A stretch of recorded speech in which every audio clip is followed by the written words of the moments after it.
All right, so before we get started, Andy was so good to already introduce the first thing I'm going to bring up, which is today's topic is a little bit different from what you guys are used to me doing. Okay, we're used to talking about exercise or nutrition or different lifestyle things. This one has a lot of personal bits to it. Okay, so everybody in this room probably, and I'm hoping, will take something away from what we're going to talk about today. With that being said, it is of the utmost importance that we respect everyone in the room and we take this seriously. There probably will be opportunities where you're going to want to giggle out something with some sort of immature humor, because when we feel insecure or weird, that's usually what we do, right? And as far as I've noticed from Sarah Graff, that's what Sarah Graff does, okay? But it's very important for me and for everyone in here that we create a very welcoming environment, okay? So everyone's emotions are welcome, everyone's thoughts and feelings and anything they may say is welcome. What's not welcome is making people feel unwelcome, okay? So we're going to be respectful and honor why we're all here, all right? So with that being said, today we are talking about Nourish Your Spirit. Now, one of the reasons why I decided to do this was because at the end of the wellness year, I kind of like to take a look at stress, and we're going into shorter days and seasonal depression and the holidays and kind of our psyches and things like that. So that was part of the reason why I wanted to choose this for this month and going forward for the rest of the year. Also, I have a personal theory through my years of, working with people in their personal health and wellness, in that most of human fallacy, most of human fault falls in feeling insecure. And I've noticed this time and time and time and time again. The more insecure we are as humans, it seems like the worst off the outcome. And we do a lot of things based off of insecurity. We try to overcompensate. Who's got the best job, who makes the most money, who looks the best, who's the most fashionable, who's got the best body, who's got the best spouse, who's got the best kids, who's got the whatever, right? Okay, we love to compete. Look at how well humans took Facebook and all other social media. Okay, we love to show, look at me, okay, because we're usually trying to overcompensate for something that we don't like about ourselves. And I've noticed that most of my coaching experience is trying to work with people to know that they're worth whatever thing that they're working towards. And I've noticed how that is the hardest sell I have. It's the hardest sell I have, is to try to talk people into caring about themselves and attaching that to whatever it is they're looking to do.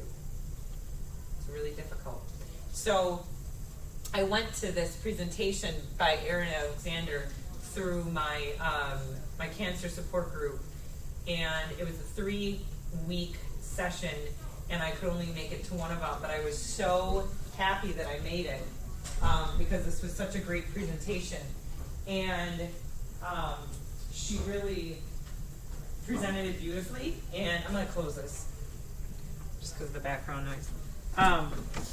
And they sent it to all of us who went, and I knew I needed it at the time, and I shouldn't have been thinking about anything but myself during it, as we'll explore in a minute, but I ended up thinking like, I would love to share this with all of you, so here we are. So this is what we're going to talk about today. So the first thing we're going to talk about is the science of self-love.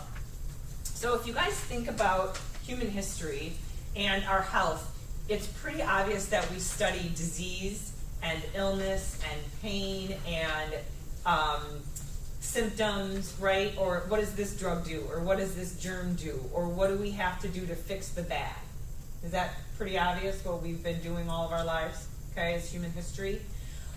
There is now research being done about the good and what good does and what love does and happiness and joy, and how it actually has medical differences in human body.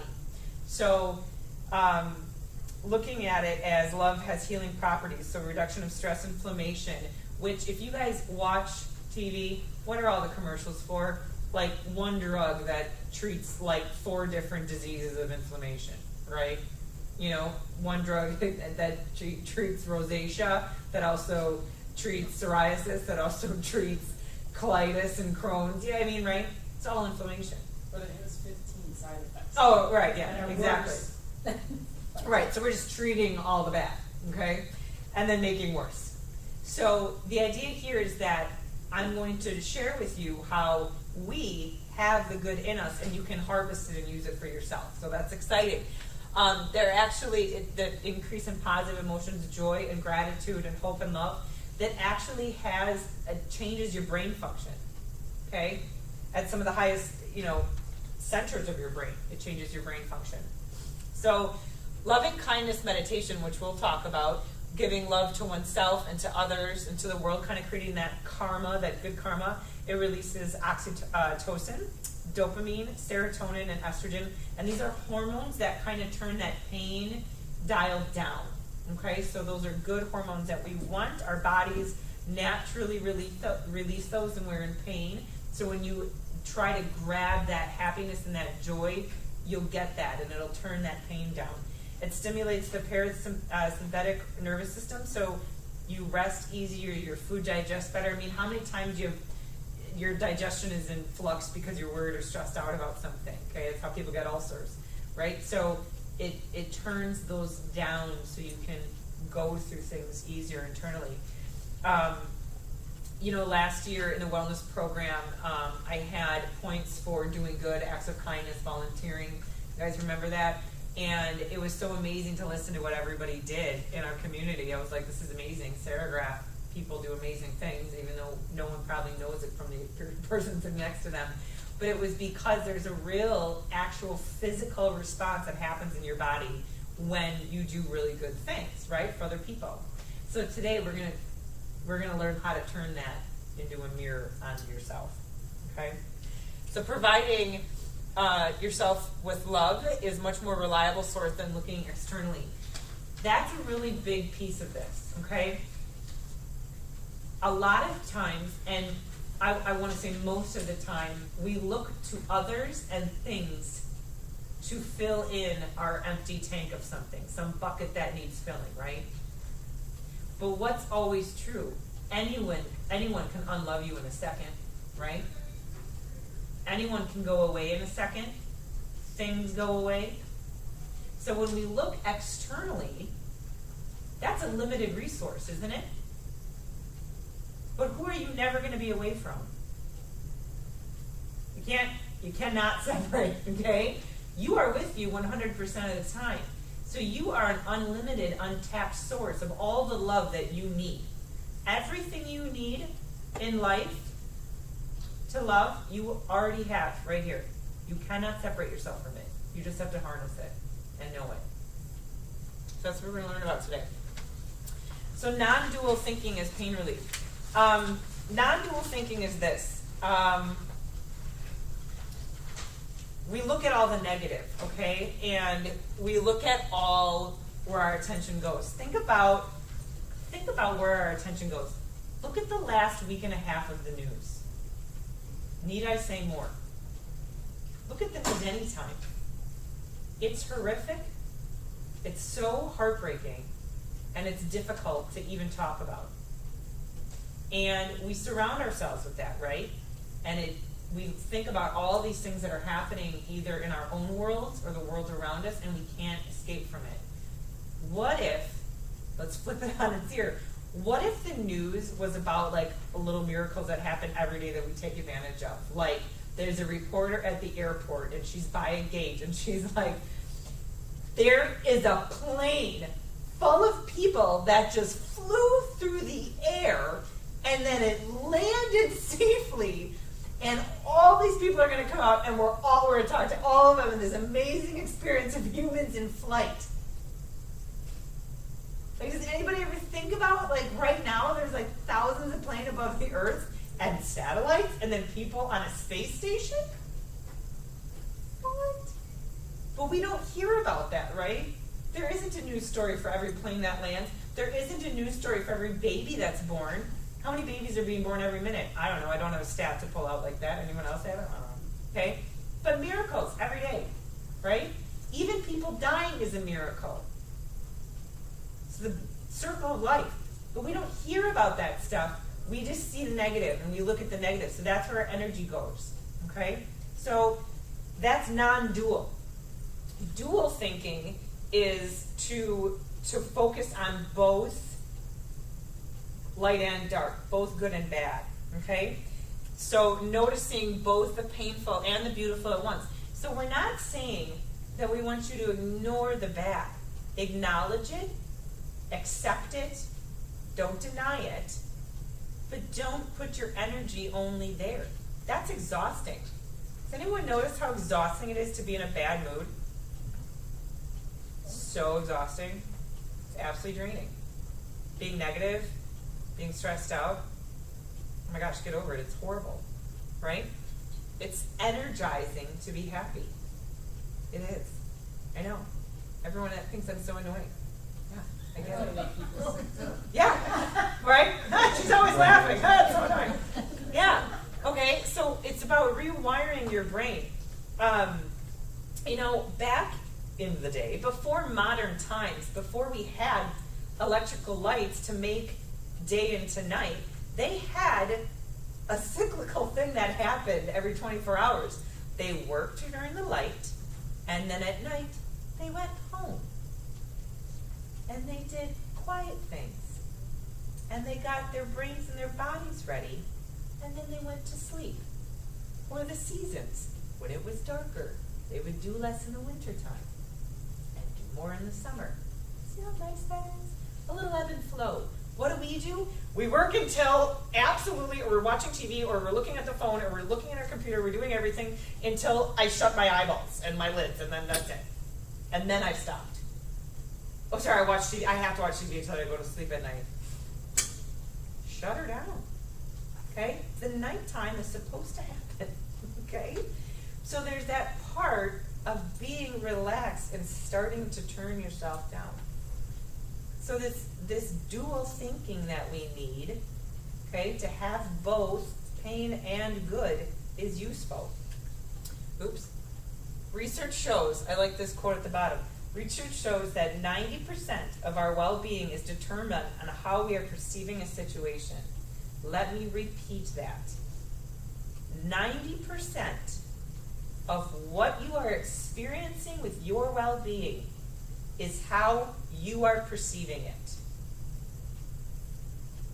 If you think to yourself, oh, I'm so tired all the time. Oh, this is such a horrible place. This is such a horrible thing. My life is so horrible. I'm always in pain. I always am sick. It's always the next thing. What are you perceiving? You are responsible for how you perceive things. It's all in your head. How are you perceiving it? 90% of our well-being is determined on that 10% of our external circumstances. We can't control everything, right? So is self-love selfish? Okay, so you love yourself. Is that selfish? I was actually talking to John Tarinas about this last week, and he said, well, Sarah, can't someone love themselves too much? And I said, no. And he goes, what about someone who's narcissistic? And I said, oh, they've left self-love and turned it into self-obsession, right? You cannot love yourself too much. It's impossible. But what were we taught, okay, when we were little? Think about if anybody, I think it's pretty safe to say a lot of us were raised at least with some sort of religion or some sort of Christianity or moral code around us, right? Okay, at some level in our very limited social, cultural environment that we live in. It's pretty safe to say that you were told to put others first, right? Just not, because I can't tell you how many of you people are like, no, my kids are first. No, my spouse is first. No, work is first. No, my pets are first. No, this is first. All down the line. And then I'm like, okay, well, what about you? And they're like, oh, no, I mean, like, I get it, but if I just did that, then all of these bad things would happen if I just put myself first. That, to me, what I'm translating that into is code for I don't care or love myself enough to do the thing. It's not you being some self-sacrificing hero. Okay? It's not. The gig is up. Okay? The gig is up. Putting everybody before you is code for the person who needs the most taken care of, because I have to take care of all these other things, is not important because that person does not love themselves. Right? How many times do you wish that your mother or father who you watch took better care of themselves? Oh, well, mom just didn't take care of herself. She put everybody else first. Exhausted, illness, problems, blah, blah, blah, blah, blah. You can stop that train. You can stop that train. In a majority of our actions towards others is a projection of what we're able to hold within ourselves. So the love your neighbor as yourself. I loved this because during the presentation, she flipped this on its ear. I've always, you guys probably always think, oh yeah, love your neighbor as yourself. Treat others like you'd like to be treated, right? Age-old stuff, okay? Golden rule. But if you think about it, if you don't love yourself very well, how are you treating others? Oh, shoot. Okay? So if you don't love yourself very well, you might not be treating others very well either. And don't even know it. So a big part of that is you must love yourself in order to treat others better. We must put ourselves first and love ourselves in order to be better to other people. That's not selfish. That's not selfish. Okay? So in this way, self-love is an act of service to all that you encounter. She talked about some sadness and pain that she was holding on to and having to release that and be better to herself, and it changed her relationship with her husband. If you are Christian, I left this part on here. Jesus models self-care and regular connection with the Spirit. If you really look at the Bible, I think a lot of us were taught a certain way to behave, probably because religion likes to control human people and groups of people. But if you really read the Bible, Jesus was like, peace out, homies, and went in the desert for like 40 days and was like, I'm out, and did a lot of stuff where he was like, oh, yeah, you do you over here, and then I'm just going to go over here and do my own thing, and if you're into that, you can come on, and if you're not, then that's your, right? Jenny, you've read, okay?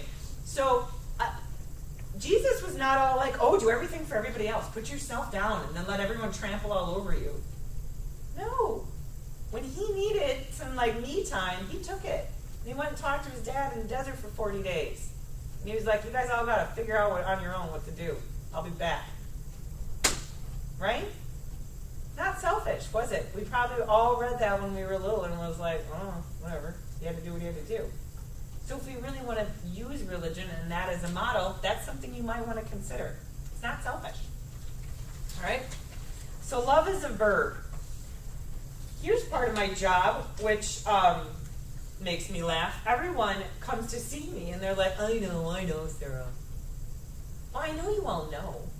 I don't have any keys or secrets. There's no Pandora's box in my office. Everybody knows what they need to do to be healthy. I'm not a magician, okay? It's the action of doing it. That's the difference, okay? So you got to make it a verb. You can talk the talk and think all day long as much as you want. Good for you. But until it's an action, that's all it is, okay? So, we have to do. I love this quote. We must act our way into a new way of thinking instead of thinking our way into a new way of acting. You know how many times a human will unthink something? They will validate the heck out of doing exactly the opposite of what they wanted to do. I really want to take care of myself. Yeah, but it's really hard. Or I don't have time. Or, work did this. Or then and all the excuse train comes a chugging down the tracks. Because you thought instead of did. And then we find ourselves in trouble, and then you come into my office after bio screens. Sarah, wasn't so good this year. Okay? We have to act. All right? So yoga, meditation, and Ayurveda, which we'll talk about in a minute, gives us tools that can help us put that self-love into action. It's a big thing. So seeing yourself as lovable. This is a difficult thing. when you guys were little, and I want you to think like being a kid at your house or at school, how did you know that you were a good kid? Any examples? My parents didn't punish me. Okay, yeah, you weren't in trouble. What else? You get praise for doing something good. Yeah, you got praise for doing. Yeah, good job, good boy, good girl. Yeah, I'll give you. You guys are all doing it right now. We're in a classroom and the teacher's talking. I've instructed you to say something, but everyone's like, I don't know. Do I just shout it out or do I raise my hand? Because we were all taught to assimilate when we were little, right? Everybody be the same, even though we're all different and we're supposed to celebrate how different we all are. We were taught at a very formidable age that everybody conform, right? So you're a good student if you don't say something wrong right now, right? Okay? So I'm lovable if I'm good in school. I'm lovable if I clean my room and put my toys away. I'm lovable if. Okay, so let's flip it. What if you did get punished? I'm a bad girl. I'm a bad boy, right? Not a good kid. When you're that young, you guys, and I want you to really think about this, and it can be difficult sometimes depending on your childhood. When you are that young and you experience I'm bad, a young brain connects that to I'm not lovable. Because you can't really rationalize that when you're that young. You have very simple thoughts. So we think I'm lovable if, or I'm not lovable if. And then we bring that into our adult relationships. Well, someone can unlove me any second if I do this or that, or this. I can be unloved any moment. So it's terrifying, right? So we were taught at a very formidable age that love is conditional. And it wasn't because you had bad parents or anything like that. And you're not bad parents, because I'm sure you do that with your kids too. It's just humankind, right? But the problem with it is that now, when I say that you're lovable, it's really difficult to wrap your mind around it, okay? So the idea here today, guys, is that you are worthy of love, and it's unconditional. Now, I will say two things. If you believe in God, the following statement is true. There's nothing you can do that will make God unlove you. You cannot do anything. You're not capable of being unloved, no matter what you do on this earth. If you are not religious, I would say this. There is nothing you can do that will not make you matter. You matter. So whether you believe in God or not, you still matter. We all matter. All of us have a reason for being here. And none of you, no matter how bad you think you are, can undo that. You can't undo that. You are all worthy.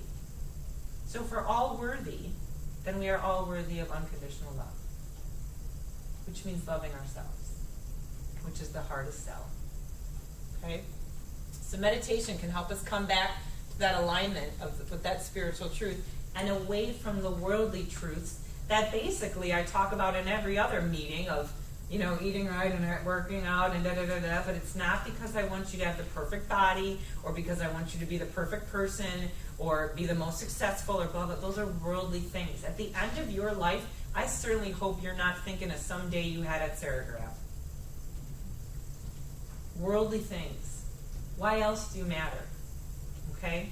That's what we're talking about today. All right, so pain as a crying child. This is talking about this easy button society. I might have a couple millennials in here that might feel insulted by the following comment, but I think it's safe to say that the generation older than millennials, which I just snuck out of, kind of looks at millennials as has no work ethic. They're kind of high maintenance, right? Kind of look at the next generation coming up, you're like, ugh, everyone grunts about them. But the problem is that we, as a society, are super like that too. Well, Sarah, what's the quickest diet? What's the quickest way I can do that? What's the easiest way? I want the easiest way out. I want the most results. I want it now. Well, I put on 50 pounds from high school. I want to lose 50 pounds. Did you graduate from high school last year? You're not gonna lose it in a year, right? But we want everything now. We want it at our pace. And I want to do the least amount of work to get it. It's like that at the clinic. It's like that here. Well, I want a flu shot. I don't want to pay for it. What can I get for free with this? That's a serigraph way. Yes, it is. So we might look at others and be like, oh, that generation or that group, and judge them, but we do it too.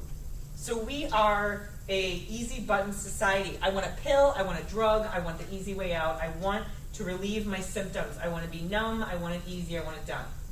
Right? So quick fixes. But pain has a purpose. And like when a child cries, you would go to that child because it's trying to tell you something, right? So when your body is in pain, be it physical or psychological, we have to pay attention to it. You can't just silence it out and numb it. If you are someone who is constantly calling your doctor's office, constantly in, like either at our clinic or some clinic, constantly in this problem, then the next problem, then this thing, and then it's this, and you're always telling some sob story about something, or every day you're in pain or you're in a ball of inflammation, your body is screaming at you. Screaming at you. It'd be like a baby crying in a crib all day long, and you're like, someone else has to fix it. You have to listen to that. I always remember after my surgeries that I would get off my opiates as quick as I could when I got home from the hospital. My doctor's like, you don't have to be a hero, you're going to have your lung taken out. I'm like, yeah, but if I don't know that that's painful, I will do too much and I will hurt my body. I have to listen to the pain. It's telling me when to stop. So it serves a purpose. So when we allow ourselves to listen to the pain and listen to it talk, it can be instructive, transformative, and the impetus for an evolutionary change in our lives. You can use it, okay? So when we begin to take that pain and see it and hear it and make the necessary changes, and it's not our enemy, it becomes our partner in healing. Okay, so whether it's physical or psychological, what is your pain telling you? Our spiritual diet is this. Ayurveda is Eastern medicine, basically, for an easy way to explain it. It kind of goes with yoga practice and Eastern medicine. So you guys have all used it if you've had essential oils or lit a candle that had essential oils in it or whatever, all right? You've used Ayurveda, herbs and blends and different modalities to help ourselves naturally, okay? But in that practice, they talk about everything that's your diet. What's around you? Who do you surround yourself with? Who are you talking about? What are you talking about? What are you eating? Do you even taste your food? Or does it just go down and you don't think about it at all? And you don't think about what it's going to do to your body? So what are you breathing? What are you smelling? All of that stuff is part of who we are. So what's in your control and what's not? So let's talk about you being a walking nervous system, all right? Think about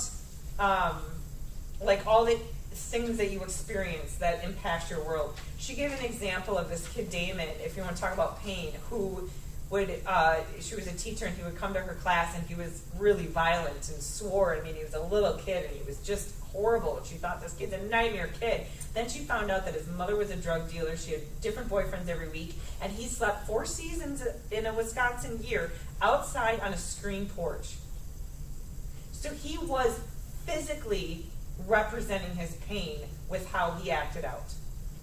So when someone does wrong by us, or we look at someone else and we're like, oh, well, that's not right, you might want to take a second to think about what kind of pain they're in, okay? When it comes to us and impacting us, we are an evidence of that past. So we're shaped by all those external factors. And then you can use that, though, to proactively shape how you want to do things in the future. Self-disclosure, when I go to therapy, we work on this about abandonment, how I can never abandon myself. Like I just explained to you, you're never away from yourself. And we talk about this with my therapist, and it's so great because it's proactively shaped and rewired how I think about and perceive those around me and things that I interact with. And it's really helpful. So having a lot more compassion is great. Also, self-disclosure, I had a thing happen. Okay, so last week I had a small day surgery, and I went to see my doctor pre-op, and we got into a conversation that I was not prepared for, and it was very emotional. I didn't really know how I got myself into it. And I got out and called my mom, and I was like, Mom, I don't know what happened. I'm all upset. And we were talking about this thing going on in my life, and I said, I don't even know why I can't handle this right now. I'm perfectly fine. I don't know why I'm not, da-da-da-da-da. And I was like, first of all, calm down. She's like, You are really great at just pushing through, and you put these expectations on your physical body, and yes, that's wonderful, and it has gotten you through all of your cancer and your surgeries and da-da-da. She's like, that's great in your lifestyle. And she goes, but I don't know where you get off thinking your psyche can handle without that kind of expectation. She called me out on it. And she was like, you need to be more gentle with yourself. Where's your self-compassion? So I was like, this might be a surprise to you. I had nothing to say. So I just kind of sat back and I thought about it. And for the last week and a half, I've been very gentle with myself, and it's been very helpful and feels wonderful. I read a couple of books. Watch some movies. It's great. Okay, so how can you then give your body and nerves some self-love? So your nervous system is a really big thing. Think about it. Your skin, your biggest organ, it's got all of the receptors. Think about if you guys are laying outside and an ant crawls on your skin, you immediately know it, right? Think about how big an ant's legs are. You can sense that, right? You're like, whoop, okay? Anything. Spiders, that makes me jump out of my skin. So if we're that sensitive as such little nerve endings, who are we kidding that we're not affected by everything around us? If we're that sensory in tuned to one tiny, like think about when you get a sliver or a paper cut, you're like, oh my God, right? If we have that much sensitivity, then we are kidding ourselves if we don't think that everything around us is affecting us. When you guys came in here and saw the half circle, we were like, oh boy, kumbaya moment, Sarah's gonna, right? I know it. She took the tables away, right? We're hardwired for fear. We enter a space and we're like, what's gonna go wrong here, right? That's what we do. So in order to take that out of non-dual thinking and put it to good use, we can use our sensory and use it for ourselves, okay? So using those receptors, our hands and our feet and all of our body to create calm and to do that. So just for an example, in your hands, there are 2,500 nerve receptors per square inch in your hands, okay? These are our working tools. Your feet, 7,000. Those are the highways to everything you got in your body, all right? So we have the opportunity to create a brain shift right here, okay? Is that possible? So we're going to do that right now. Okay, so this is what we're going to do. I want you guys to put everything down. And without falling asleep, I want you to close your eyes and get comfortable in your chair. So get it however you need to sit to be comfortable. And we're not going to worry about where we are or who we're with or whatever. This is just for you, okay? So you're going to close your eyes and listen to my voice. All right, we're just going to start off and take a couple deep breaths. And when we do deep breaths, we're going to breathe in through our nose and out of your mouth. Do it again. Out. This third time, I want you to breathe in. And when you exhale, try to relax your face a little bit. Uncrease your eyebrows. Drop your cheeks. Take a deep breath in, really settle in. Exhale and drop your shoulders. Drop them away from your ears. Let your arms become loose. Let yourself sink in. Keep breathing and think about what you're holding in your chest and your thoughts. What are you holding on to right now, today? It's not bringing you any good. Picture yourself taking those things, put them in a box, and put them on the floor. They are no longer inside.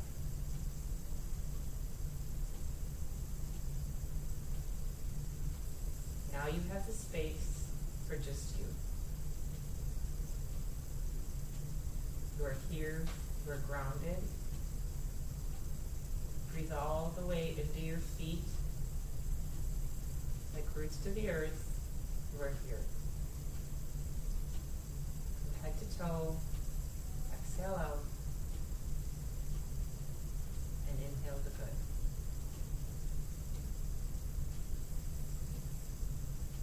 yourself as a child. When you were little, all of the things that you loved, things that brought you joy, what excited you, those things are inside. Take a couple breaths to enjoy them.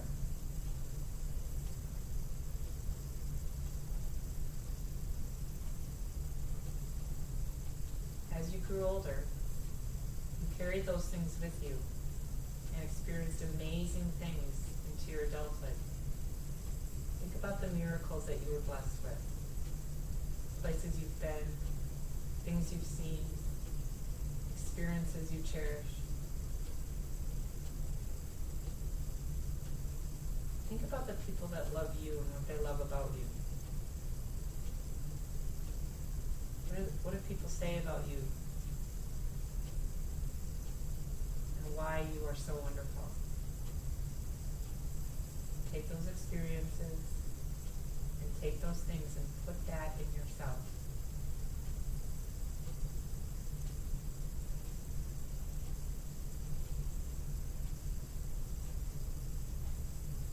Picture yourself in this room,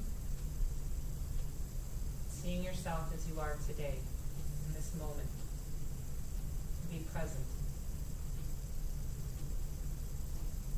Floating above yourself, looking at yourself sitting here,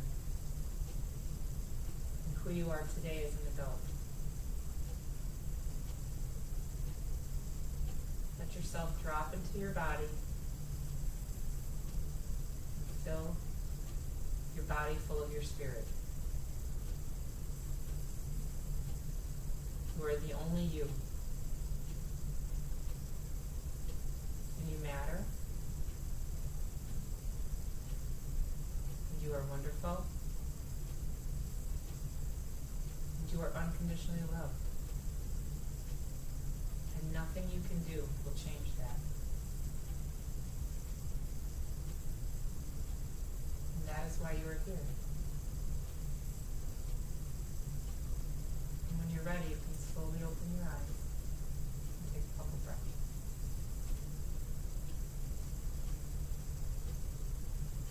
What I'm going to do real quickly with you guys is show you a couple things you can do with your hands, and then I'm going to hand this out to you.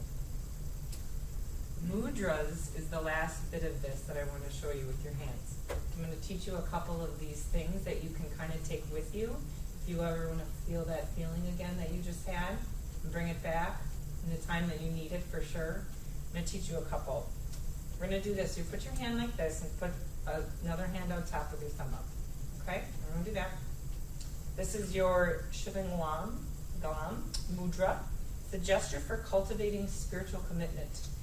This one is grounding into the present moment, and I kind of like that because you have one hand supporting the other, right? So it's nice grounding. If you feel a little shaky with some situation you're experiencing, this is a great one to feel grounding. It's stabilizing around the soul. We're all kind of holding it right there.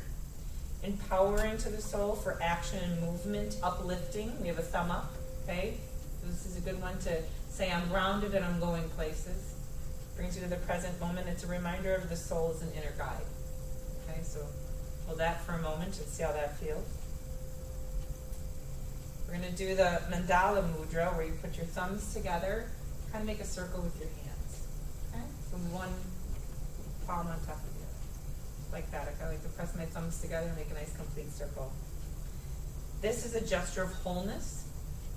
It invokes a sense of balance with all of life. So that circular cycle helps us feel the wholeness of our soul exactly how we are.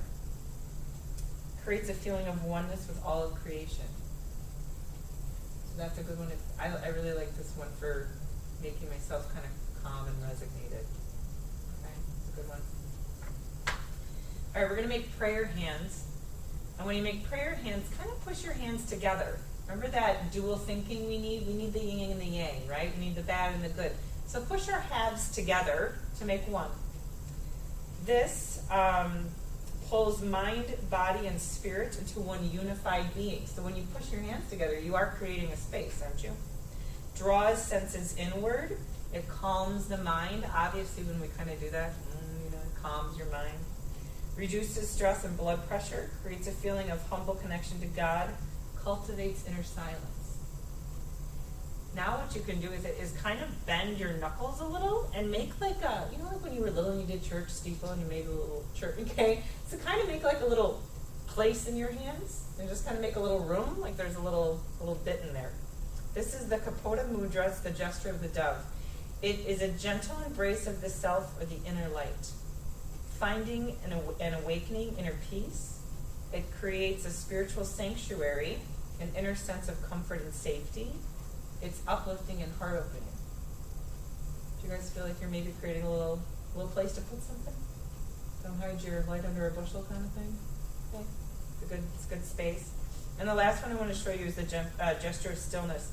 So you're going to take your hands and fold your thumb over and then just kind of put them down. This is a good one for helps one to come within the silence beneath thoughts, activities, and feelings of life. One lady offered up that she works at a real high well-known law firm in Milwaukee, and she does this at meetings under the table to try to calm herself down and take herself out of the moment and be like a little bit more present, but not into like a toxic mess.